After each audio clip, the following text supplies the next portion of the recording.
नमस्कार, मैं हूं रविंद्र जैन और आप देख रहे हैं मुंबई मास टाइम्स। आइए देखते हैं आज की मुख्य खबर। विशेष आनंद या करता है की चॅम्पियन्स ट्रॉफी सातत्याने आपल्याला हुलकावणी देत होती आणि मागच्या वेळेसचं एक शल्य देखील आपल्या मनामध्ये होतं, पण ते शल्य आपण या ठिकाणी काल पूर्ण करू शकलो आणि लागोपाठ 2 ICC चॅम्पियनशिप, एक मागच्या वर्षी आणि एक या वर्षी, मागच्या वर्षी T20 ची, या वर्षी ही 50 ओव्हर्सची, अशा दोन्ही जिंकणारा भारत हा एकमेव देश या ठिकाणी झालेला आहे। खरं म्हणजे या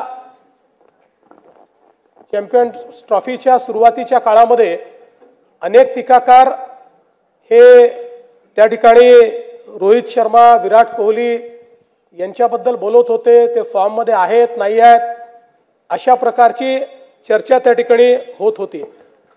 पण फॉर्म हा टेम्पररी असतो, जो क्लास असतो तो परमनंट असतो, हे या दोघांनी या ठिकाणी दाखवून दिलं।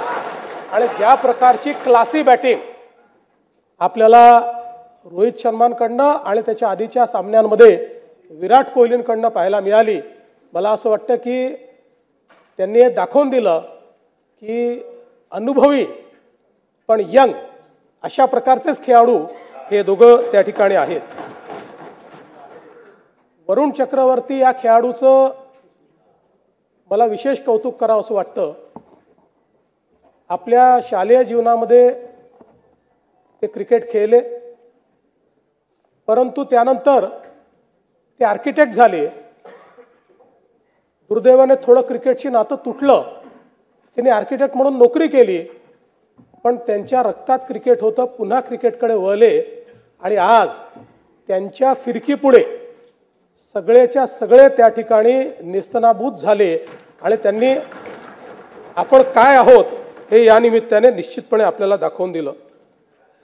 आपल्याला कल्पना आहे की वरुण चक्रवर्ती असतील किंवा कुलदीप यादव असतील, यांनी ज्या प्रकारची गोलंदाजी केलेली आहे, अतिशय महत्त्वाच्या क्षणी त्यांनी महत्त्वाच्या विकेट्स काढत समोरचे जे संघ आहेत त्या संघांना मोठ्या प्रमाणात अडचणीत आणलं।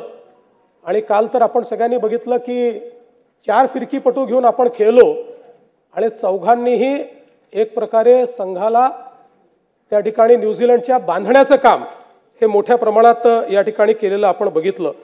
आणि म्हणूनच काही युवा तर काही अनुभवी अशा खेळाडूंचा हा जो संघ होता, हा अतिशय उत्तम अशा प्रकारचा संघ होता। आपल्याला कल्पना आहे की 1983 साली पहिल्यांदा आपण जेव्हा वर्ल्ड कप जिंकलो, कपिल देव यांच्या नेतृत्वाखाली, तो क्षण हा खरं म्हणजे भारतीय क्रिकेटचा वॉटरशेड मूवमेंट होता आणि त्यानंतर भारतीय क्रिकेटने कधी वळून बघितलं नाही। 83 सालची भारताची टीम जी त्या ठिकाणी इंग्लंडला गेली होती आणि लंडनमध्ये त्या ठिकाणी खेळणार होती, त्यावेळी त्या टीमबद्दल असं बोललं गेलं की हे पर्यटनाकरता चालले आहेत, एखाद दुसरी मॅच खेळतील, हारतील आणि परत येतील। पण त्या टीमने जो काही विजय त्या ठिकाणी मिळवला आणि मग त्यानंतर 2002 साली आपल्याला श्रीलंकेसोबत संयुक्त विजय मिळाला, त्यानंतर हा आज विजय आपल्याला चॅम्पियन्स ट्रॉफीचा थेट या ठिकाणी मिळतो आहे। दरम्यानच्या काळामध्ये 2007 मध्ये आपण T20 वर्ल्ड कप जिंकलो, 2011 मध्ये एक दिवसीय विश्वचषक आपल्या नावावर केला, 13 मध्ये चॅम्पियन्स ट्रॉफी आपण जिंकलो आणि अर्थातच मागच्या वर्षी 2024 साली T20 आपण अतिशय चांगल्या प्रकारे त्या ठिकाणी जिंकलो। त्यामुळे चॅम्पियन्स ट्रॉफीवर 3 वेळा नाव कोरणारा भारत आता एकमेव देश झालेला आहे।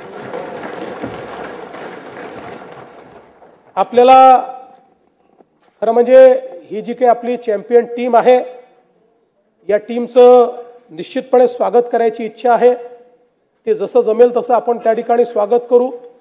पण आज क्रिकेटच्या जगतामध्ये भारत हा एक प्रकारे संपूर्ण विश्वाचं नेतृत्व करतो आहे आणि भारतीय टीम इतकी अभेद्य टीम आहे की काल आपल्यापैकी अनेकांनी ऐकलं असेल की जे फॉरेनचे एक्सपर्ट कॉमेंटेटर्स होते ते देखील म्हणत होते की आता भारताची अवस्था अशी आहे की भारताने ए टीम बनवली आणि बी टीम बनवली तर कदाचित याच दोन टीम फायनलमध्ये येतील। अशा प्रकारे भारत आज क्रिकेटमध्ये या ठिकाणी खेळतो आहे आणि म्हणूनच मी आज या सभागृहाच्या अनुमतीने एक ठराव या ठिकाणी अभिनंदनाचा मागतो आहे। हा ठराव आपण या ठिकाणी पास करूया आणि माझी अध्यक्षांना विनंती असेल की हा ठराव एक प्रशस्तीपत्र रूपाने त्यात काही सुधारणा असतील तर ते आपल्या अधिकाऱ्याचे सुधारणा करून आपण टीमच्या प्रत्येक प्लेयरला पाठवले पाहिजे की महाराष्ट्र विधानसभेने केलेला हा ठराव आहे आणि हा आपल्या अभिनंदनाचा अशा प्रकारचा ठराव या ठिकाणी आला पाहिजे।